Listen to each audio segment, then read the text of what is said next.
নমস্কার বন্ধুরা, তুলসী কিচেনে আপনাদের আবারও স্বাগত জানাই। বন্ধুরা, আজকে আমি আপনাদের সাথে শেয়ার করব বেলপান্না বা বেলের শরবত। আর এই বেলের শরবতটা আমি কিভাবে তৈরি করি চলুন দেখে নেওয়া যাক।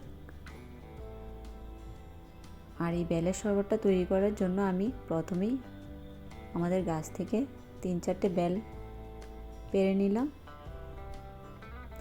আর এখানে দেখুন বেলগুলো খুবই পাকা। এখন আমি এগুলোকে ভালো করে ধুয়ে নেব।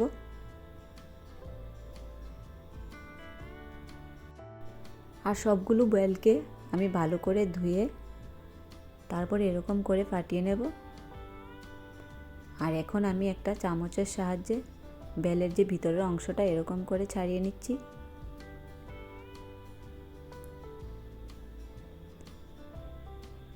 আর এই বেল কিন্তু আমাদের শরীরের জন্য খুবই উপকার বন্ধুরা।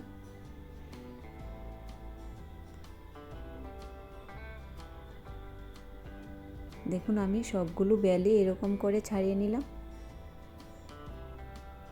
এখন আমি এর মধ্যে দিয়ে দিচ্ছি পরিমাণ মতো জল। আর জলটা দিয়ে আমি ভালো করে এগুলোকে হাত দিয়ে মেখে জলের সাথে মিশিয়ে তারপর এরকম করে বীজগুলো বের করে নিয়েছি। তো দেখুন এখন বেলের শরবতটা দেখতে কতটা সুন্দর লাগছে। এখন আমি এর মধ্যে মিক্সড করে দিচ্ছি চিনি। আর চিনিটা আপনারা আপনাদের পরিমাণ মতোই দেবেন। আর সাথে দিয়ে দিলাম একটু নুন। এখন আমি হাতার সাহায্যে ভালো করে মিক্সড করে নেব বেলের সাথে এটা।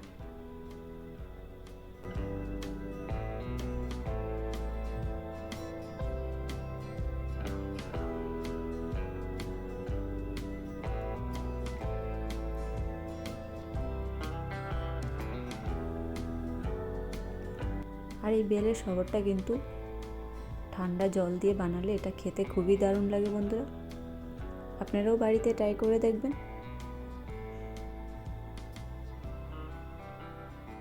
আর এই পর্যায়ে শরবতটা অলমোস্ট রেডি হয়ে গেছে।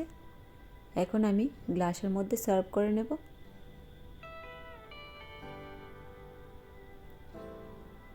আর এটা কিন্তু দুপুরবেলা খেতে খুবই দারুণ লাগে।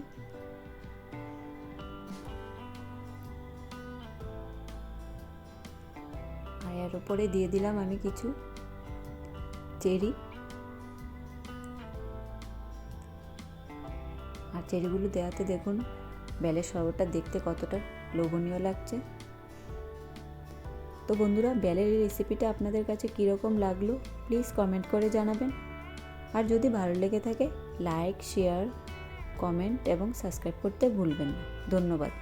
ভালো থাকুন, সুস্থ থাকুন।